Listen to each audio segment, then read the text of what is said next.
Hello दोस्तों, मेरा नाम रोहित पांडे। आज हम लोग पढ़ेंगे केमिस्ट्री क्लास 11 टॉपिक जो होगा थर्मोडायनेमिक्स। थर्मोडायनेमिक्स 11 की फिज़िक्स में भी है और 11 की केमिस्ट्री में भी है। थर्मोडायनेमिक्स काफ़ी इंपॉर्टेंट चैप्टर है। ये नीट में मिनिमम 2 क्वेश्चन तो आना ही आना है और ये काफ़ी कॉम्प्लिकेटेड होती है, लेकिन हम लोग थर्मोडायनेमिक्स को एकदम इजी वे में पढ़ेंगे। तो आज थर्मोडायनेमिक्स का पहला क्लास होगा। तो सबसे पहले हम लोग चैप्टर का नाम लिखते हैं थर्मोडायनेमिक्स। थर्मोडायनेमिक्स तो देखिए, चैप्टर का नाम से ही पता चल रहा है, थर्मो का मतलब होता है हीट, डायनेमिक्स का मतलब होता है मोशन। जब हीट मोशन में होता है, जब हीट एक बॉडी से दूसरे बॉडी में ट्रांसफ़र होती है, इसी को ट्रांसफ़र ऑफ हीट का बारे में ही आपको बताया जाएगा थर्मोडायनेमिक्स का अंदर में। तो सबसे पहली बात होगी कि थर्मोडायनेमिक्स की डिफिनीशन क्या है। तो थर्मोडायनेमिक्स की डिफिनीशन होती है, ये एक फिजिकल केमिस्ट्री का पार्ट होता है। तो it is a part of physical chemistry, it is a branch of physical chemistry which deals the energy interaction between the bodies and it effect on the properties of matter. तो ये thermodynamics की definition है। तो हम लोग लिख लेते हैं, it is branch of physical chemistry, it is branch of physical chemistry, it is branch of physical chemistry which deals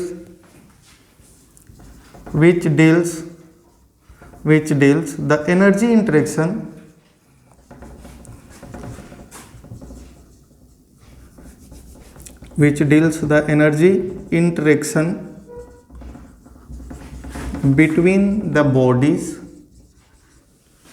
between the body and its effect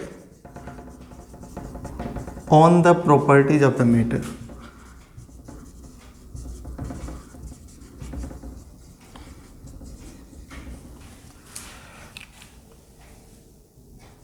interaction between the bodies and, तो ये thermodynamics की definition है। Thermodynamics की definition क्या है? It is a branch of physical chemistry which deals the energy interaction between the bodies and its effect on the properties of matter is known as thermodynamics. देखिए, इसका पहले आप लोग जितना भी रिएक्शन पढ़ रहे थे, तो रिएक्शन हो रहा था, तो रिएक्शन किस हद तक होगा ये आपको थर्मोडायनेमिक्स बताती है।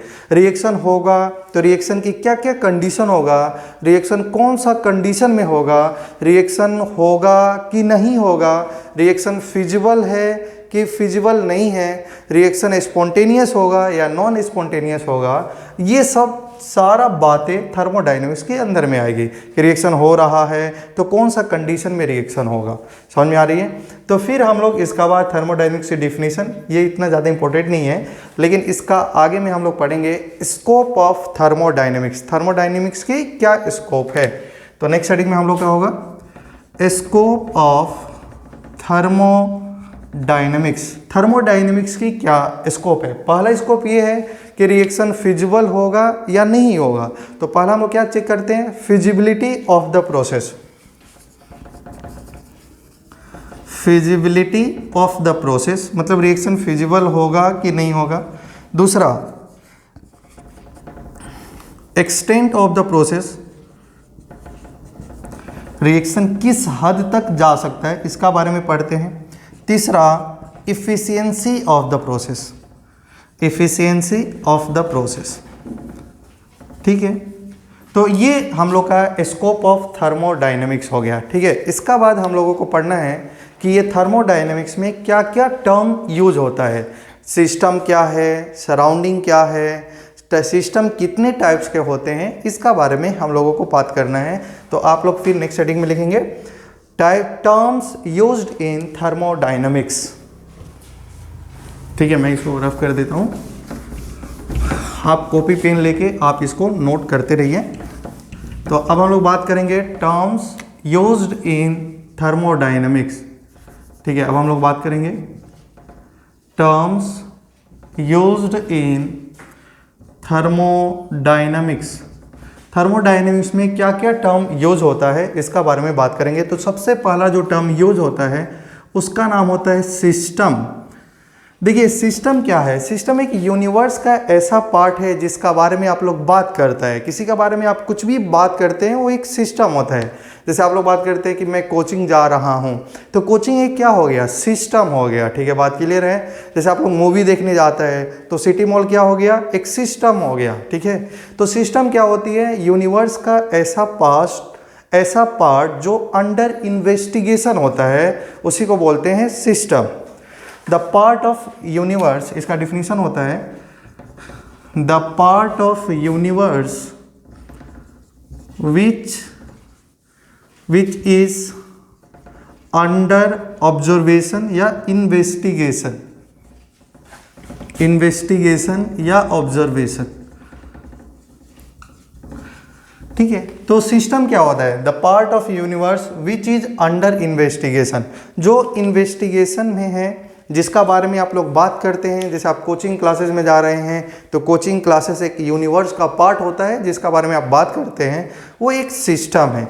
किसी का बारे में बात करना ही क्या कहलाता है, सिस्टम। तो सिस्टम क्या होता है, सिस्टम एक यूनिवर्स का पार्ट है जो अंडर इन्वेस्टिगेशन होता है, तो उसको हम लोग सिस्टम बोलते हैं। तो इसी सिस्टम आपने लिखा, तो सिस्टम कितना टाइप का होता है, तो चलिए हम लोग स्टार्ट करते हैं। सिस्टम कितना टाइप का होता है, तो नेक्स्ट हेडिंग में होगा टाइप्स ऑफ सिस्टम। ठीक है, तो सिस्टम कितने टाइप के होते हैं, तो सिस्टम बेसिकली 3 टाइप के होते हैं। एक होता है ओपन सिस्टम, एक होता है क्लोज सिस्टम, एक होता है आइसोलेटेड सिस्टम। तो सबसे पहले हम लोग बात करेंगे ओपन सिस्टम किसको बोलते हैं।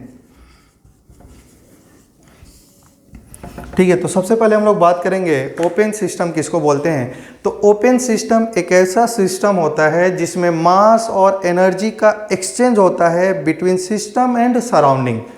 सिस्टम और सराउंडिंग के बीच में क्या होता है, मास और एनर्जी का एक्सचेंज होता है। ऐसा टाइप का सिस्टम को हम लोग बोलते हैं ओपन सिस्टम। तो ओपन सिस्टम क्या होता है, the system in which mass and energy can exchange between system and surrounding।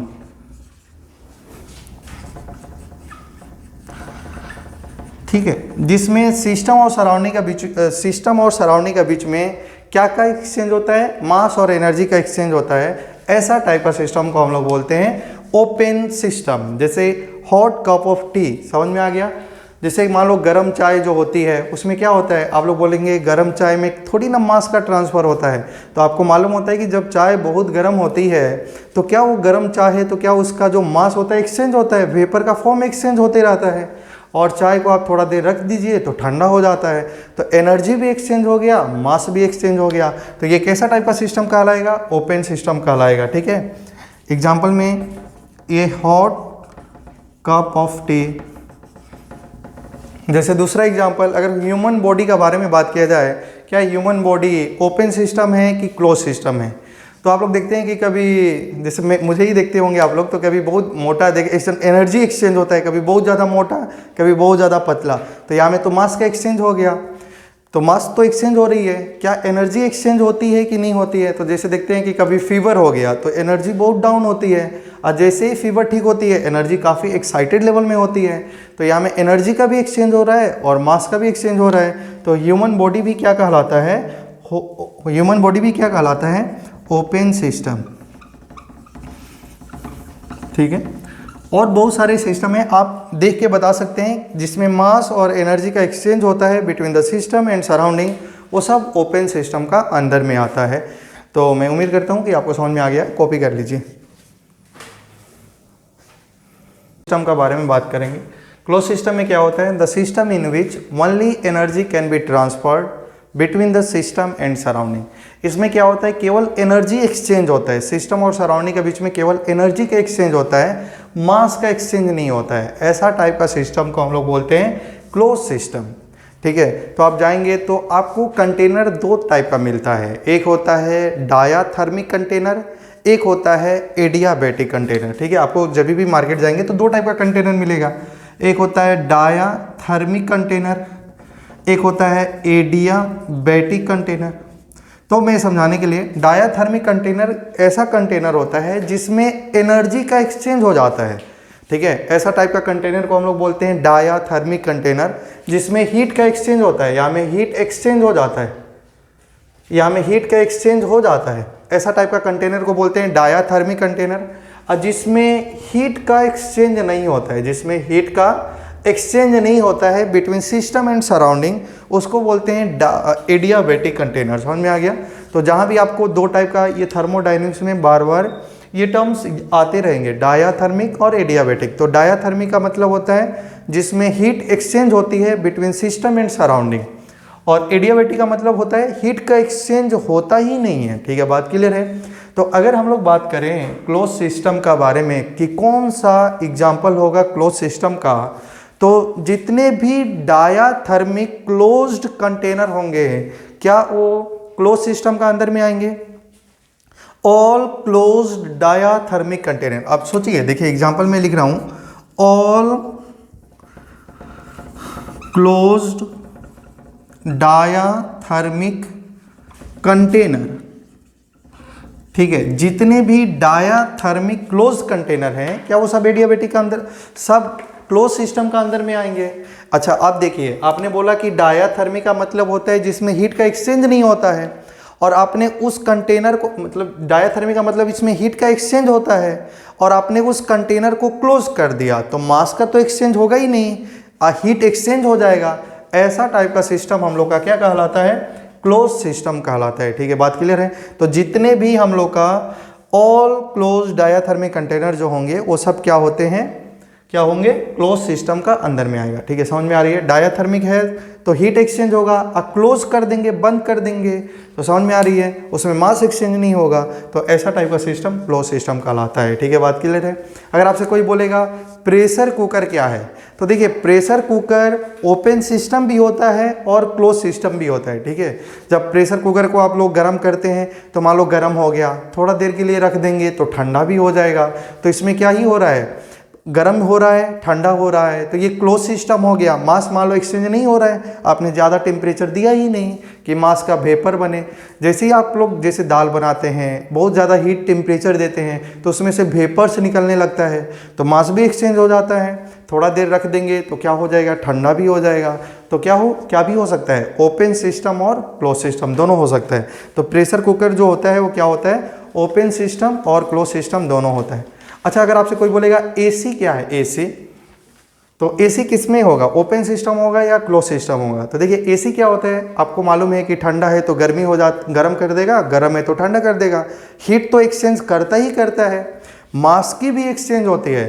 जैसे आप लोग देखते हैं कि ये एसी जो होता है उसका पीछे से पानी धीरे धीरे ड्रॉप गिरते रहता है। बात क्लियर है। तो मास का तो एक्सचेंज हो भी रहा है और एनर्जी का भी एक्सचेंज हो रहा है। तो एसी कैसा टाइप का सिस्टम होगा, ओपन सिस्टम हो जाएगा। तो ओपन सिस्टम में आप लोग लिख लीजिएगा एसी। तो अब हम लोग बात करेंगे आइसोलेटेड सिस्टम। तो उम्मीद करते हैं कि आपको समझ में आ गया होगा आइसोलेटेड सिस्टम। तो देखिए आइसोलेटेड का मतलब होता है जिसमें एनर्जी का एक्सचेंज ना होता है ना मास का एक्सचेंज होता है। ऐसा टाइप का सिस्टम को हम लोग क्या बोलते हैं, आइसोलेटेड सिस्टम। तो सिस्टम का जो थर्ड पार्ट है आइसोलेटेड सिस्टम। देखिए आइसोलेटेड सिस्टम का मतलब होता है do not exchange mass and energy between system and surrounding. जो सिस्टम और सराउंडिंग का बीच में मास और एनर्जी का एक्सचेंज नहीं होता है, ऐसा टाइप का सिस्टम क्या कहलाता है, आइसोलेटेड सिस्टम कहलाता है, ठीक है। बात क्लियर है। जैसे आप लोगों को मालूम है, अभी मैंने बताया था एक कंटेनर जो एडियाबैटिक था। एडियाबैटिक क्या था, जिसमें हीट का एक्सचेंज नहीं होता है। अगर आप एडियाबैटिक कंटेनर है आपका पास में, आपने उसको क्लोज्ड कर दिया तो उसमें मास का भी एक्सचेंज नहीं होगा और हीट का भी एक्सचेंज नहीं होगा। तो ऐसा टाइप का एग्जाम्पल क्या कहलाएगा, ये ऐसा टाइप का जो एग्जाम्पल होगा वो किस सिस्टम में आएगा, आइसोलेटेड सिस्टम में आएगा। तो इसका एग्जाम्पल हम लोग लिख सकते हैं ऑल क्लोज्ड एडियाबैटिक कंटेनर। जितने भी एडियाबेटिक कंटेनर हैं वो सब किस में आएंगे, आइसोलेटेड सिस्टम में आएंगे। ठीक है, जैसे आप लोग देखते हैं, आप लोग पढ़ते हैं थर्मोफ्लास्क यूज़ करते हैं, आप लोग बोलते हैं कि आप पानी को गर्म रखेंगे तो गर्म रहेगा। क्या आप ही बताइए, क्या थर्मोफ्लास्क में अगर हम लोग गर्म पानी को गर्म करके रख दिए तो क्या वो 10 घंटा तक गर्म रहेगा? बिल्कुल भी नहीं रहेगा। इंडिया में ऐसा कोई कंटेनर बनाया ही नहीं गया है जो कैसा हो, आइसोलेटेड हो। ठीक है, बात क्लियर है। तो आइसोलेटेड सिस्टम को चेक करने के लिए हम लोग एक पार्टिकुलर इंस्टेंट पे चेक करते हैं कि मैंने मान लो कि टाइम t=0 में गर्म पानी रखा, t=10 सेकेंड का बाद में या 10 मिनट का बाद में क्या वो पानी गर्म है कि नहीं है। तो 10 मिनट में पानी गर्म होती है तो बोल देते हैं कि ये सिस्टम आइसोलेटेड सिस्टम है। तो कोई भी हम लोग का क्या हुआ है, अभी तक कोई पार्टिकुलर एक ऐसा सिस्टम नहीं बना जो आइसोलेटेड हो, लेकिन हम लोग आइसोलेटेड सिस्टम को चेक करने के लिए एक पार्टिकुलर इंस्टेंट पे चेक कर लेते हैं। ठीक है, बात क्लियर है। तो जैसे हम लोग का थर्मोफ्लास्क एग्जाम्पल, जैसे यूनिवर्स की बात किया जाए, यूनिवर्स कैसा है, यूनिवर्स कैसा है, आइसोलेटेड सिस्टम है। आप बोलते हैं कि यूनिवर्स में, जैसे ये हम लोग का पूरा यूनिवर्स कैसा है, आइसोलेटेड है, ठंडी होती है, गर्मी होती है, बरसात होती है, लेकिन बरसात जो मौसम का जो चेंज होते रहता है तो ये पूरा यूनिवर्स में ही तो होते रहता है। तो इसमें तो हीट एक्सचेंज ज़्यादा होता भी नहीं है, ना ही मास का एक्सचेंज होता है। मास का एक्सचेंज हुआ तो मास मान लो चला गया तो कहाँ में रहेगा, यूनिवर्स में ही रहेगा। तो यूनिवर्स कैसा टाइप का सिस्टम कहलाती है, कैसा टाइप का सिस्टम कहलाती है, आइसोलेटेड सिस्टम कहलाती है। अगर आपसे कोई बोलेगा अर्थ बताइए, अर्थ, अर्थ कैसा टाइप का सिस्टम है, ओपन, क्लोज्ड और आइसोलेटेड। तो आप लोग बोलेंगे अर्थ है तो यहाँ में कभी गर्मी होती है, कभी ठंडा होती है, हीट का तो ट्रांसफ़र होता है, ये बात समझ में आ गया। क्या बताइए, अर्थ पे मास का ट्रांसफ़र होता है क्या? अगर मास भी एक्सचेंज हो रही है और हीट भी एक्सचेंज हो रही है तो आप बोल सकते हैं कि ये दोनों अगर एक्सचेंज होगी तो ये ओपन सिस्टम होगा। तो क्या अर्थ ओपन सिस्टम है या क्लोज सिस्टम है या आइसोलेटेड सिस्टम है? तो आप मुझे बताइए, जैसे मान लो ये अर्थ है तो अर्थ पे तो बहुत सारा पानी, आप लोग देखते हैं कि गर्मी का दिनों में बहुत सारा नाला का जो पानी होता है वो सूख जाता है।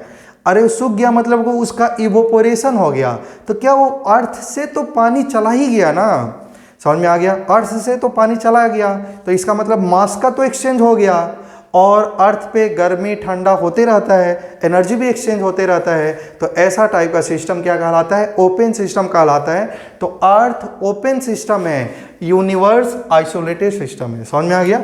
अर्थ कैसा टाइप का सिस्टम है, ओपन सिस्टम है। ये किसका एग्जाम्पल है, ओपन सिस्टम का एग्जाम्पल है। जैसे कि आपका ये अर्थ है, अर्थ में बहुत सारा वाटर का मॉलिक्यूल है, तो ये अर्थ का तो वेट तो थोड़ा बढ़ जाएगा पानी का वजह से, और जैसे ही गर्मी होती है पानी का इवोपोरेशन हो जाता है, तो अर्थ से तो पानी चला गया, तो मास तो एक्सचेंज हो गया और एनर्जी भी एक्सचेंज हो गई। तो अर्थ ओपन सिस्टम होगा और यूनिवर्स कैसा टाइप का सिस्टम होगा, आइसोलेटेड सिस्टम होगा। ठीक है, और देखिए कभी कभी इसको दिखाने का ये भी तरीका होता है कि ओपन सिस्टम कौन है, आइसोलेटेड सिस्टम कौन है। जैसे ऐसा बॉक्स बना दिया होगा और ऐसा लिखा गया होगा, ध्यान से देखिए, इसका मतलब होता है सिस्टम और सराउंडिंग का बीच में मास और एनर्जी दोनों का एक्सचेंज हो रहा है। तो ये कैसा टाइप का सिस्टम हो जाएगा, ओपन सिस्टम हो जाएगा। यहाँ में ध्यान से देखिए, इसमें एनर्जी का एक्सचेंज हो रहा है, मास का एक्सचेंज नहीं हो रहा है। तो ऐसा टाइप का सिस्टम को हम लोग क्या बोलते हैं, क्लोज सिस्टम बोलते हैं। और ऐसा टाइप का सिस्टम जिसमें मास का एक्सचेंज नहीं हो रहा है, ना ही एनर्जी का एक्सचेंज हो रहा है, तो ऐसा टाइप का सिस्टम को हम लोग क्या बोलते हैं, आइसोलेटेड सिस्टम पढ़ते हैं। तो आप यहाँ तक कॉपी कर लीजिए। तो हम लोग अब सराउंडिंग के बारे में बात करेंगे। सराउंडिंग क्या है, ठीक है, तो अभी हम लोग बात करेंगे सराउंडिंग का।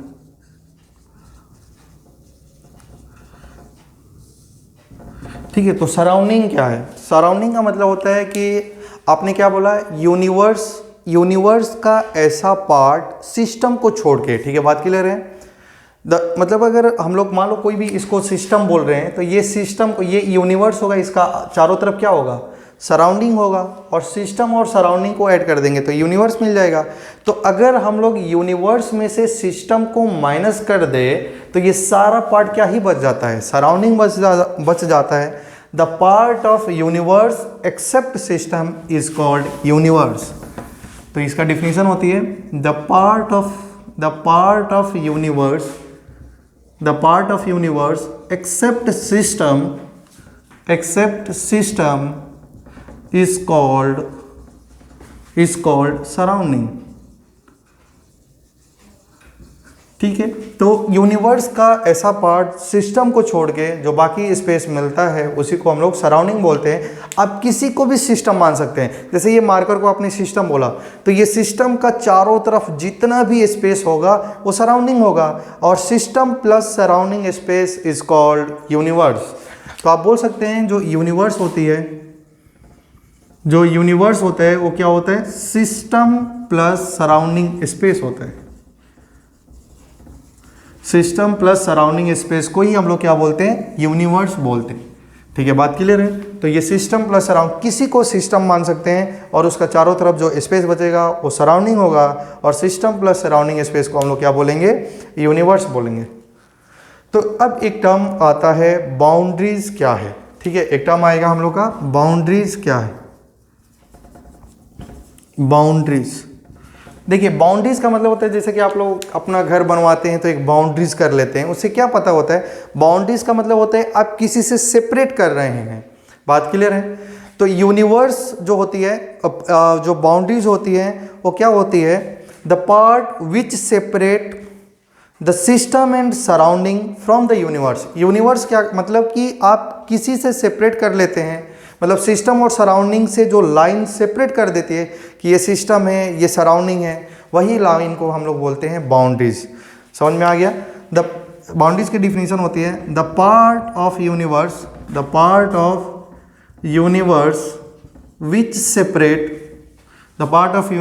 विच सेपरेट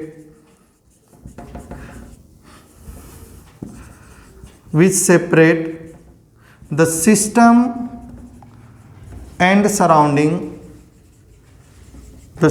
surrounding from universe।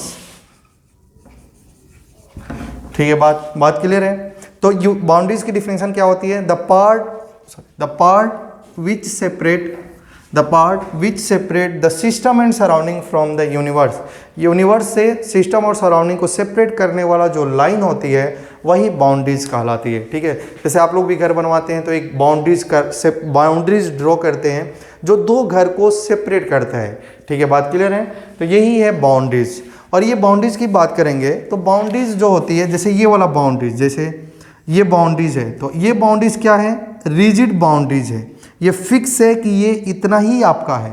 लेकिन अगर मान लो ये बाउंड्रीज लिखा है, जैसे ये क्लोज सिस्टम है, ठीक है, और यहाँ में ओपन सिस्टम है और यहाँ में गैस फिल किया गया है। ठीक है, बात क्लियर है।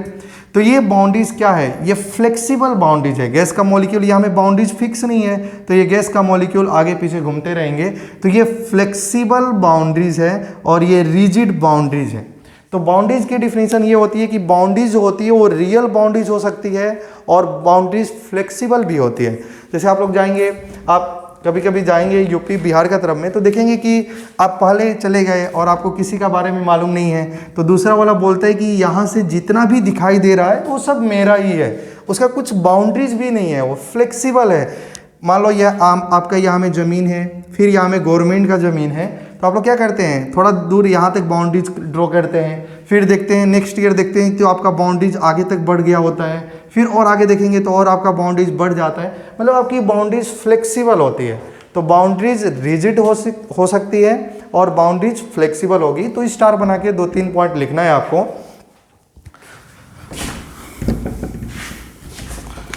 तो आप लिख सकते हैं बाउंड्रीज के बारे में, इट मे बी रियल और इमेजिनरी। ठीक है, बाउंड्रीज क्या हो सकती है, रियल मतलब फिक्स है कि आपका इतना ही बाउंड्रीज है। इमेजिनरी बाउंड्री मतलब उसका बाउंड्री फिक्स नहीं है, उसकी बाउंड्री बढ़ भी सकता है कम भी हो सकता है, उसको बोलते हैं हम लोग इमेजिनरी बाउंड्रीज।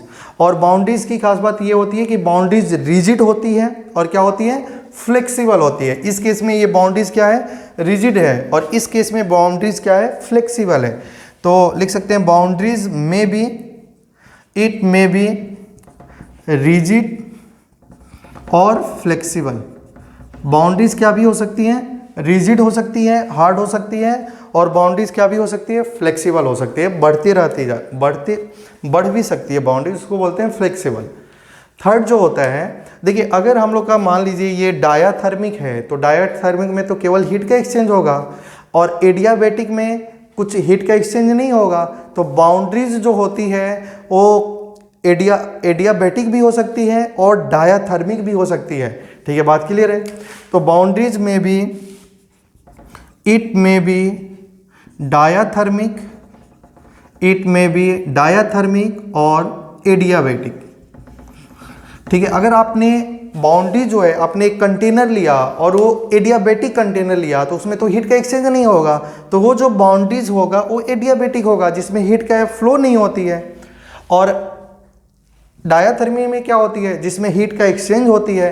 तो बाउंड्रीज में भी डायाथर्मिक और एडियाबैटिक। तो ये बाउंड्रीज की डिफिनीशन थी। बाउंड्रीज क्या करता है, यूनिवर्स से सिस्टम और सराउंडिंग को सेपरेट करता है, ऐसा लाइन को बाउंड्रीज बोला जाता है।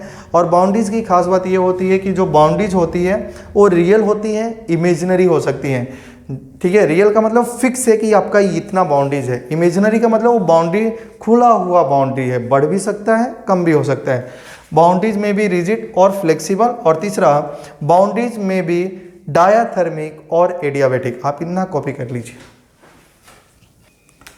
तो अब हम लोग बात करेंगे फिजिकल प्रॉपर्टी का बारे में कि फिजिकल प्रॉपर्टीज क्या है। तो देखिए फिजिकल प्रॉपर्टी में दो टर्म आएगा। पहला होता है एक्सटेंसिव प्रॉपर्टी। एक्सटेंसिव प्रॉपर्टी ये काफ़ी ज़्यादा इंपॉर्टेंट है, एक्सटेंसिव प्रॉपर्टी। और दूसरा होता है इंटेंसिव प्रॉपर्टी। ठीक है, तो ये दोनों काफ़ी ज़्यादा इंपॉर्टेंट है। क्वेश्चन क्या आ सकता है, which of the following is an extensive property. 4 option दिया होगा और उसमें आपको टिक करना है कि कौन एक्सटेंसिव है कौन इंटेंसिव प्रॉपर्टी है। तो ये काफ़ी ज़्यादा इंपॉर्टेंट होती है। देखिए ये दोनों में एक मास डिपेंडेंट प्रॉपर्टी होती है और दूसरा मास इंडिपेंडेंट प्रॉपर्टी होती है। तो देखिए इसका नाम से ही पता चल जाएगा, यहाँ में लिखा है इंटेंसिव, तो इंडिपेंडेंट ऑफ मास, समझ में आ गया। Mass independent properties are known as intensive property. और एक मतलब मास इंडिपेंडेंट है तो दूसरा क्या हो जाएगा, मास डिपेंडेंट हो जाएगा। तो एक्सटेंसिव प्रॉपर्टी क्या होती है, मास डिपेंडेंट प्रॉपर्टी होती है। और इंटेंसिव प्रॉपर्टी क्या होती है, मास इंडिपेंडेंट प्रॉपर्टी होती है। समझ में आ गया। तो डिफिनीशन तो क्लियर ही है कि एक्सटेंसिव प्रॉपर्टी क्या होती है, mass dependent properties are known as extensive property और mass independent properties are known as intensive property. Mass dependent properties are known as extensive property. और यहां में क्या हो जाएगा, mass independent properties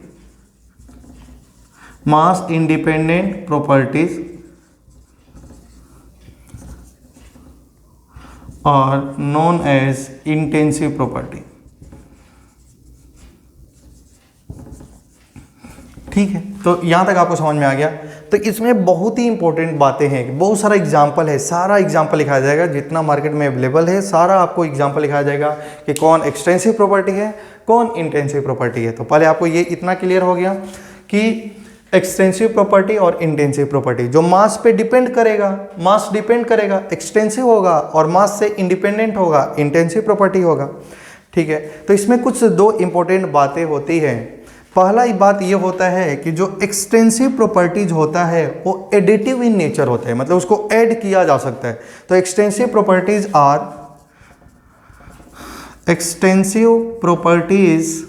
are additive in nature but intensive are not. जो intensive property होती है वो एडिटिव इन नेचर नहीं होती है। एक्सटेंसिव प्रॉपर्टी को आप लोग ऐड कर सकते हैं, तो extensive property are additive in nature. और दूसरा काफ़ी इंपॉर्टेंट बात ये है कि ratio of two extensive property will always intensive property. दो एक्सटेंसिव प्रॉपर्टी को अगर आप लोग डिवाइड करेंगे तो रिजल्ट हमेशा इंटेंसिव होगा। ठीक है, तो आप लिख सकते हैं ratio of two extensive property, the ratio of two extensive property will always intensive property।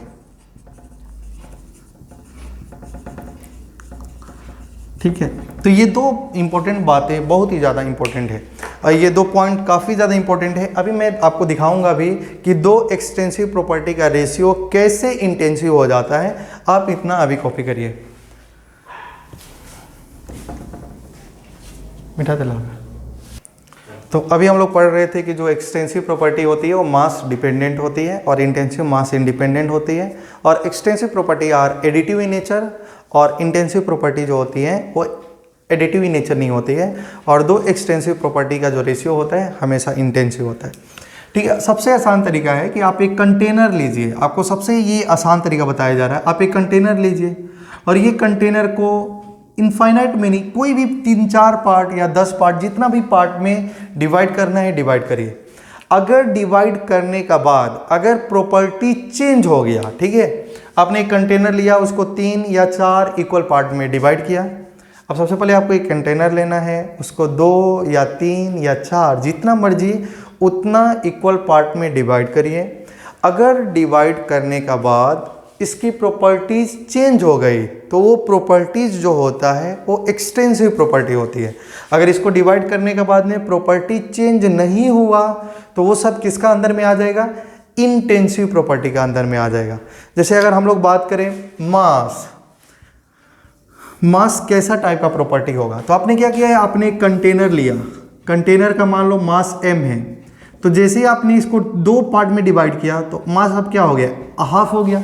अरे डिवाइड करने का बाद प्रॉपर्टी चेंज हो गया तो ऐसा टाइप का प्रॉपर्टी क्या होता है, एक्सटेंसिव प्रॉपर्टी होती है। तो मास कैसा है, एक्सटेंसिव। अगर आपसे कोई बोलेगा वॉल्यूम कैसा है, तो पहले हम लोग का वॉल्यूम कितना था, v था।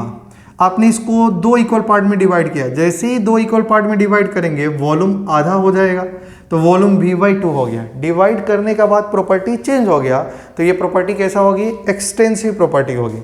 जैसे अगर आपसे कोई बोलेगा बताइए मोल, हम लोग का मोलारिटी क्या होगा, मोलारिटी, तो मान लीजिए आपने एक कंटेनर लिया, मोलारिटी क्या होती है, मोलारिटी होती है मोल बाई वॉल्यूम। पहले मोल n था, वॉल्यूम v था, तो इस समय इस कंटेनर की जो मोलारिटी होगी मोल बाई वॉल्यूम होगी। आपने क्या किया, कंटेनर को डिवाइड किया, कंटेनर को डिवाइड करने से मोल भी क्या हो गया, मोल भी हाफ हो गया और वॉल्यूम भी क्या हो गया, हाफ हो गया। तो इस कंटेनर का अब आप मोलारिटी निकालेंगे तो मोल भी हाफ है, वॉल्यूम भी हाफ है, तो मोलारिटी भी n/v आ रही थी, पहले भी मोलारिटी n/v आ रही थी। तो क्या ही हो गया बताइए, मोलारिटी तो डिवाइड करने पे डिपेंड नहीं किया, मतलब चेंज नहीं हुआ। मतलब ये मोलारिटी कैसा टाइप की प्रॉपर्टी होगी, इंटेंसिव प्रॉपर्टी होगा। ठीक है, बात क्लियर है। मोल कैसा होगा बताइए, मोल पहले हम लोग का एक कंटेनर था, इसमें n मोल था, आपने डिवाइड करेंगे मोल भी आधा हो जाएगा। तो मोल कैसा प्रॉपर्टी है, एक्सटेंसिव प्रॉपर्टी है। और मैं लिखाया भी था कि दो एक्सटेंसिव प्रॉपर्टी का रेशियो हमेशा इंटेंसिव होता है। तो देखिए मोल कैसा है, एक्सटेंसिव प्रॉपर्टी, मोल कैसा है, एक्सटेंसिव प्रॉपर्टी, वॉल्यूम कैसा है, एक्सटेंसिव प्रॉपर्टी, ये दोनों का रेशियो मोलारिटी कैसा होगा, इंटेंसिव प्रॉपर्टी आ भी रहा है। ठीक है, बात क्लियर है। तो एक्सटेंसिव, दो एक्सटेंसिव प्रॉपर्टी का रेशियो हमेशा कैसा होता है, इंटेंसिव प्रॉपर्टी होती है। अच्छा, अगर आपसे कोई बोलेगा टेम्परेचर बताइए, अरे टेम्परेचर थोड़ी ना चेंज होगा, आप कितना भी पार्ट में डिवाइड करिए। आप लोग बोलते हैं कि रूम टेम्परेचर कितना है, 25 डिग्री सेल्सियस है। आप इसको 3 पार्ट में डिवाइड करिए या 10 पार्ट में डिवाइड करिए, हर एक रूम का जो रूम टेम्परेचर होगा 25 डिग्री सेल्सियस होगा, चेंज नहीं होगा। उसको जितना मर्जी उतना पार्ट में डिवाइड करिए, चेंज नहीं होगा। मतलब अगर टेम्परेचर चेंज नहीं हो रहा है तो ये प्रॉपर्टी कैसी होगी, इंटेंसिव प्रॉपर्टी होगी। समझ में आ रही है। जैसे अगर आपसे कोई बोलेगा पीएच बताइए, पीएच कैसा होगा, पीएच एक्सटेंसिव या इंटेंसिव, तो आप बोलेंगे पीएच क्या होती है, minus log of H plus ion का कंसंट्रेशन। अच्छा, कंसंट्रेशन क्या होती है बताइए, कंसंट्रेशन क्या, मोल डिवाइडेड बाई वॉल्यूम होती है। मोल एक्सटेंसिव है, वॉल्यूम एक्सटेंसिव है, तो इन दोनों का रेशियो क्या होगा, कंसंट्रेशन कैसा हो जाएगा, इंटेंसिव। और इंटेंसिव पे लॉग लीजिए या माइनस करिए तो प्रॉपर्टी भी कैसा होगा, इंटेंसिव प्रॉपर्टी होगा। तो पीएच भी कैसी टाइप की प्रॉपर्टी होती है, इंटेंसिव प्रॉपर्टी होती है। ठीक है, अगर आपसे कोई बोलेगा प्रेशर बताइए, प्रेशर कैसा होगा, तो आपको चलिए देखते हैं कि प्रेशर कैसा टाइप का प्रॉपर्टी है। तो मान लीजिए हम लोग के पास एक कंटेनर है, इस समय इसका PV इक्वल टू nRT है। आपको मालूम है PV इक्वल टू nRT था। मान लीजिए पहले प्रेशर P1 था, वॉल्यूम V1 था, नंबर ऑफ मोल n था। तो आपने इसको इक्वेशन में क्या लिखेंगे, P1 V1 equal to nRT, क्योंकि टेम्परेचर डिपेंड नहीं करता, ठीक है, और मोल n है। आपने इस कंटेनर को 2 इक्वल पार्ट में डिवाइड कर दिया। अब आपने इसको क्या कर दिया, 2 इक्वल पार्ट में डिवाइड किया। तो डिवाइड करेंगे तो मान लीजिए आप, मैं यहाँ में दिखा देता हूँ। मान लो अभी प्रेशर हम लोग का था P1, वॉल्यूम V1 था, मोल इतना था। आपने इसको डिवाइड किया, तो डिवाइड करेंगे तो मान लो इस समय इसका जो प्रेशर हो रहा था वो P2 हुआ। अच्छा, वॉल्यूम अगर V1 था तो डिवाइड करने के बाद वॉल्यूम कितना हो जाएगा, V1/2। अब मोल कितना हो जाएगा, N/2। तब आप इसके लिए आप इक्वेशन लिखिए, आइडियल गैस इक्वेशन। प्रेशर का जगह में P2 लिखिए, वॉल्यूम का जगह में V1/2, मोल भी हो गया N/2। आर गैस कॉन्स्टेंट है, T तो चेंज होगा ही नहीं, ठीक है, समझ में आ रहा है। तो अगर बताइए सपोज P1 का वैल्यू अगर P2 आ जाए, मतलब जो इनिशियल प्रेशर है वही फाइनल प्रेशर है, इसका मतलब प्रेशर चेंज नहीं हुआ। अब प्रेशर चेंज नहीं हुआ तो क्या हो जाएगा, इंटेंसिव प्रॉपर्टी। तो आइए चेक करते हैं। तो देखिए क्या ये 2 से 2 कट गया, तो यहाँ में भी हो जाएगा P2 V1 is equal to nRT, और इसमें भी nRT है और इसमें भी nRT है। तो आप बोल सकते हैं ना P1 V1 is equal to P2 V1, V1 से V1 कट गया तो P1 इज इक्वल टू क्या हो गया, P2 हो गया। मतलब जो इनिशियल प्रेशर है वही फाइनल प्रेशर है, तो प्रेशर तो चेंज नहीं हुआ। अगर प्रेशर चेंज नहीं हुआ तो प्रेशर कैसा टाइप की प्रॉपर्टी हो गई, इंटेंसिव प्रॉपर्टी। समझ में आ गया। तो चलिए, मैं अभी तक हम लोग पढ़ रहे थे कि कौन एक्सटेंसिव होगा कौन इंटेंसिव होगा, पहले एक चार्ट बना के पूरा लिखते हैं।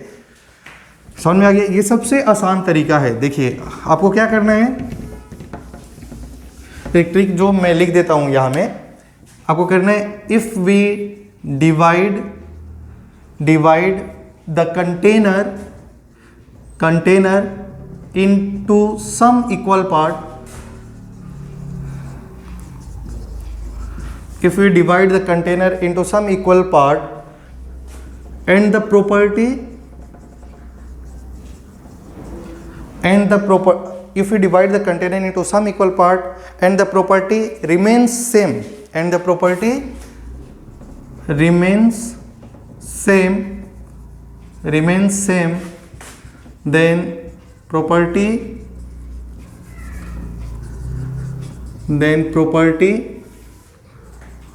will be intensive. Then property will be intensive and property changes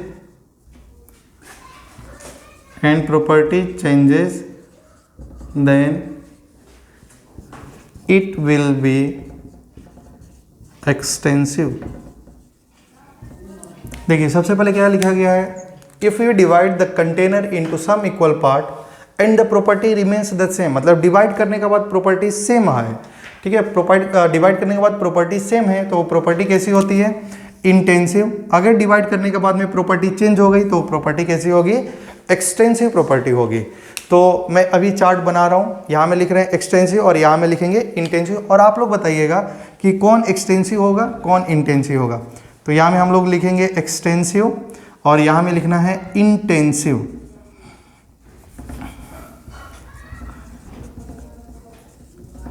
यहाँ में इंटेंसिव और यहाँ में एक्सटेंसिव। जैसे अगर आपसे बोल रहा है बताइए मास क्या है, तो मास क्या होगा, एक्सटेंसिव होगा।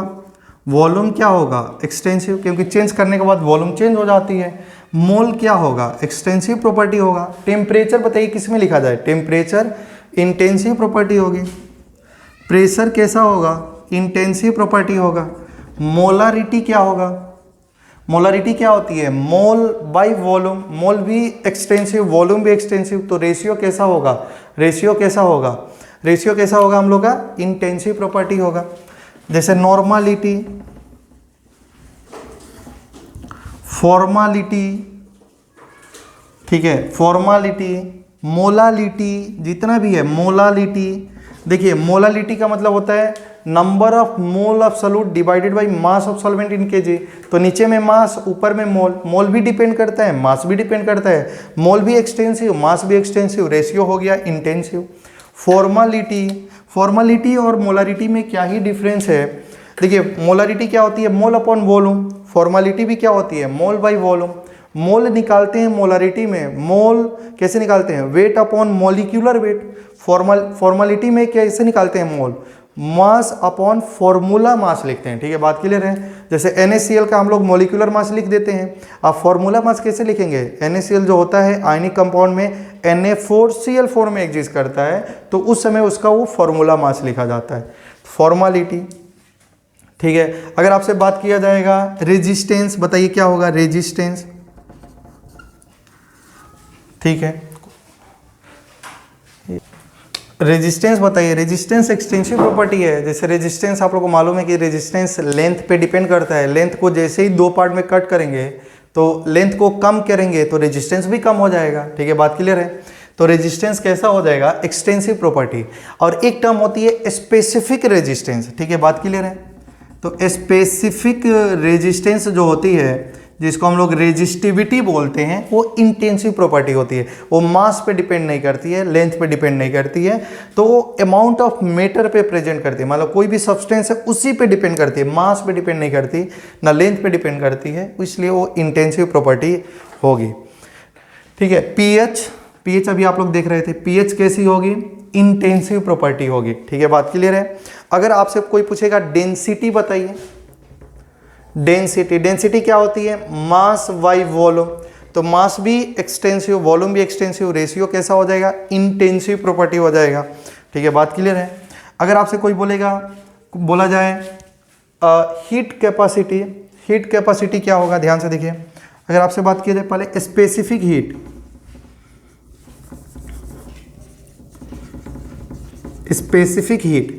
स्पेसिफिक हीट का मतलब क्या होता है, the amount of heat required to raise the temperature of 1 degree centigrade of 1 gram substance। 1 gram substance को 1 डिग्री टेम्परेचर राइज करने में जो हीट लगती है उसको बोलते हैं स्पेसिफिक हीट। स्पेसिफिक हीट क्या होती है, 1 ग्राम सब्सटेंस को 1 डिग्री सेंटीग्रेड टेम्परेचर राइज करने में जो हीट लगता है वो स्पेसिफिक हीट होता है। तो अगर आपको 10 ग्राम सब्सटेंस दिया जाए तो 10 ग्राम में तो आपको 1 ही ग्राम का ना देखना है कि 1 ग्राम सब्सटेंस का 1 डिग्री टेम्परेचर राइज करने में हीट क्या होगा। तो ये फिक्स होता है, 1 ग्राम सब्सटेंस का 1 डिग्री टेम्परेचर राइज करने में जो हीट होती है वो फिक्स होती है, इसलिए वो डिपेंड नहीं करता है मास पे, क्योंकि 1 ग्राम आपने पहले ही ले लिया है। तो ये कैसा टाइप का होगा, इंटेंसिव प्रॉपर्टी होगा। अगर आपसे कोई बोलेगा हीट कैपेसिटी बताइए, हीट कैपेसिटी, हीट कैपेसिटी देखिए, हीट कैपेसिटी क्या होती है, द m ग्राम सब्सटेंस को, जो भी गिवन मास होगा, ठीक है, m ग्राम सब्सटेंस को 1 डिग्री टेम्परेचर राइज करने में जो हीट होती है उसको बोलते हैं heat capacity. The amount of heat required to raise the temperature of 1 degree centigrade of given mass, मतलब m ग्राम सब्सटेंस। अगर आप 10 ग्राम लेंगे तो उसका हीट अलग होगा, 20 ग्राम लेंगे, 30 ग्राम लेंगे तो उसका हीट अलग होगा, 50 ग्राम लेंगे तो उसका स्पेसिफिक हीट कैपेसिटी अलग होगी। ठीक है, बात क्लियर है। तो मास को चेंज करने से हीट भी चेंज हो गया, तो ये मास पे डिपेंड कर रही है, तो मास पे डिपेंड कर रही है, तो ये कैसा टाइप की प्रॉपर्टी होगी, एक्सटेंसिव प्रॉपर्टी होगी। अगर आपसे कोई बोलेगा स्पेसिफिक हीट कैपेसिटी बताइए, स्पेसिफिक हीट कैपेसिटी, देखिए एक टर्म आता है स्पेसिफिक। देखिए स्पेसिफिक का क्या मतलब होता है मैं आपको बता रहा हूं। ठीक है, स्पेसिफिक का मतलब होता है स्पेसिफिक वॉल्यूम, वॉल्यूम का मतलब समझ में आती है, स्पेसिफिक का मतलब होता है पर ग्राम सब्सटेंस। ठीक है, बात क्लियर है। जैसे स्पेसिफिक वॉल्यूम का मतलब होगा वॉल्यूम पर ग्राम। ठीक है, जहां भी एक टर्म लिखा होगा स्पेसिफिक वॉल्यूम, इसका मतलब होता है वॉल्यूम पर ग्राम। ठीक है, इसका ये मतलब होता है, इसका मतलब होता है वॉल्यूम डिवाइडेड बाय मास। ठीक है, बात क्लियर है। जहां भी टर्म लिखा है स्पेसिफिक, जैसे इसमें स्पेसिफिक रेजिस्टेंस में इसका ये मतलब नहीं होता है, लेकिन 99% केसों में स्पेसिफिक का मतलब होता है अमाउंट ऑफ सब्सटेंस पर ग्राम, जो भी सब्सटेंस होगा पर ग्राम कितना होगा। ठीक है, बात क्लियर है। तो अच्छा बताइए, वॉल्यूम कैसा प्रॉपर्टी, एक्सटेंसिव प्रॉपर्टी। अगर आपसे पूछा जाएगा स्पेसिफिक वॉल्यूम, तो स्पेसिफिक वॉल्यूम का मतलब क्या हो जाएगा, वॉल्यूम पर ग्राम, मतलब वॉल्यूम बाय मास। वॉल्यूम भी एक्सटेंसिव प्रॉपर्टी और मास भी एक्सटेंसिव प्रॉपर्टी, तो दोनों का रेशियो कैसा हो जाएगा, इंटेंसिव प्रॉपर्टी। उसी प्रकार हीट कैपेसिटी कैसी property, extensive property. Specific heat capacity क्या हो जाएगी, हीट कैपेसिटी पर gram, heat capacity divided by mass, heat capacity extensive, नीचे में मास हो गया वो भी एक्सटेंसिव, तो रेशियो कैसा हो जाएगा, इंटेंसिव। ठीक है, बात क्लियर है। अगर आपसे कोई बोलेगा, मैं यहां में लिख देता हूं example, specific volume, specific volume भी कैसा प्रॉपर्टी होगा, इंटेंसिव प्रॉपर्टी। समझ में आ गया, इंटेंसिव प्रॉपर्टी। स्पेसिफिक की हीट समझ में आ रहा है, इंटेंसिव था, स्पेसिफिक वॉल्यूम। ठीक है, बात क्लियर है। स्पेसिफिक मोल, स्पेसिफिक मोल, ये भी क्या हो जाएगा, मोल पर ग्राम, मोल बाय मास हो जाएगा, तो वो भी कैसा टाइप का प्रॉपर्टी, इंटेंसिव प्रॉपर्टी में आएगा। ठीक है, बात क्लियर है। तो उम्मीद करते हैं कि आपको समझ में आ रही है। तो ये सब इंटेंसिव का एग्जांपल है, जितना मार्केट में प्रेजेंट है एग्जांपल सारा लिखा दिया जाएगा आपको। जैसे आप बताइए refractive index, refractive index, refractive index, if refractive index तो मास पे थोड़ी ना डिपेंड करता है, वो तो मीडियम पे डिपेंड करता है, तो वो भी कैसा टाइप का प्रॉपर्टी होगा, इंटेंसिव प्रॉपर्टी होगा। ठीक है, बात क्लियर है। अगर हम लोग बात करें कोफिशिएंट ऑफ फ्रिक्शन, फिजिक्स में आप लोग पढ़े होंगे कोफिशिएंट ऑफ फ्रिक्शन, ये भी क्या होती है, कोफिशिएंट ऑफ फ्रिक्शन म्यू। जैसे मान लो कोई भी ब्लॉक का बीच में यहाँ में जो कोफिशिएंट ऑफ फ्रिक्शन लगती है, आप जितना मर्जी मास बढ़ा दीजिए, कोफिशिएंट ऑफ फ्रिक्शन चेंज नहीं होता है, मतलब मास पे डिपेंड नहीं करता है। तो कोफिशिएंट ऑफ फ्रिक्शन भी कैसा टाइप का प्रॉपर्टी होगा, इंटेंसिव प्रॉपर्टी होगा। जैसे अगर हम लोग फिजिक्स में आप लोग पढ़ेंगे, इलेक्ट्रोकेमिस्ट्री चैप्टर 3 में पढ़ाया जाएगा, ई नॉट सेल भी क्या होता है, ई नॉट सेल मतलब ईएमएफ ऑफ सेल जो होता है वो भी कैसा टाइप का प्रॉपर्टी होता है, इंटेंसिव प्रॉपर्टी होता है। सरफेस टेंशन भी कैसी प्रॉपर्टी होती है, इंटेंसिव प्रॉपर्टी होती है। सरफेस टेंशन भी कैसी प्रॉपर्टी होती है, सरफेस टेंशन भी कैसी होती है, इंटेंसिव प्रॉपर्टी होती है। विस्कोसिटी भी कैसी होती है, विस्कोसिटी भी कैसी प्रॉपर्टी होती है, इंटेंसिव प्रॉपर्टी होती है। तो ये इतना सारा इंटेंसिव प्रॉपर्टी का एग्जांपल है। और हम लोग बात करते हैं जैसे इंटरनल एनर्जी, ये सब आपको चैप्टर का आगे में मालूम चलेगा। इंटरनल एनर्जी, इंटरनल एनर्जी जो होती है यू से डिनोट करते हैं। इंटरनल एनर्जी जो होती है वो मोल पे डिपेंड करती है, अगर मोल पे डिपेंड करती है तो मास पे डिपेंड करेगी, तो इसलिए इंटरनल एनर्जी एक्सटेंसिव प्रॉपर्टी का अंदर में आता है। इंटरनल एनर्जी का जो फॉर्मूला होता है F/2 nRT होती है, तो नंबर ऑफ मोल पे डिपेंड करता है, नंबर ऑफ मोल को आधा करेंगे इंटरनल एनर्जी आधा हो जाएगा, तो ये एक्सटेंसिव प्रॉपर्टी होगी। तो ये सब आपको और चैप्टर का आगे में पढ़ना है। इंटरनल एनर्जी, एंथैल्पी, एंथैल्पी को H से लिखते हैं, ये भी एक्सटेंसिव प्रॉपर्टी होती है। एंट्रोपी, एंट्रोपी ये भी एक्सटेंसिव प्रॉपर्टी होती है। Gibbs energy, Gibbs free energy, ये भी कैसी प्रॉपर्टी होती है, गिब्स फ्री एनर्जी को हम लोग G लिखते हैं, ये भी कैसा प्रॉपर्टी होता है, एक्सटेंसिव प्रॉपर्टी होता है। अगर आपसे कोई बोलेगा specific internal energy, specific internal energy, specific internal energy का मतलब हो जाएगा इंटरनल एनर्जी पर ग्राम, तो स्पेसिफिक इंटरनल एनर्जी क्या हो जाएगा, इंटेंसिव प्रॉपर्टी हो जाएगा। जैसे एंट्रोपी, स्पेसिफिक एंट्रोपी जहां भी हो जाएगा इंटेंसिव प्रॉपर्टी। मतलब सिंपल सी वर्ड में अगर आपको बताया जाए तो जो जहां भी टर्म स्पेसिफिक लगा हो और मोलर लगा हो, मोलारिटी, मोलालिटी, मोलर टर्म लगा होगा, वो प्रॉपर्टी हमेशा इंटेंसिव प्रॉपर्टी होती है। ठीक है, बात क्लियर है। तो आज के लिए हम लोग का वीडियो यहीं तक ख़त्म होता है, और नेक्स्ट वीडियो में हम लोग पढ़ेंगे स्टेट फंक्शन क्या है, पाथ फंक्शन क्या है, स्टेट वेरिएबल क्या है, इसका बारे में हम लोग कंटिन्यू करेंगे। तब तक के लिए बाय बाय।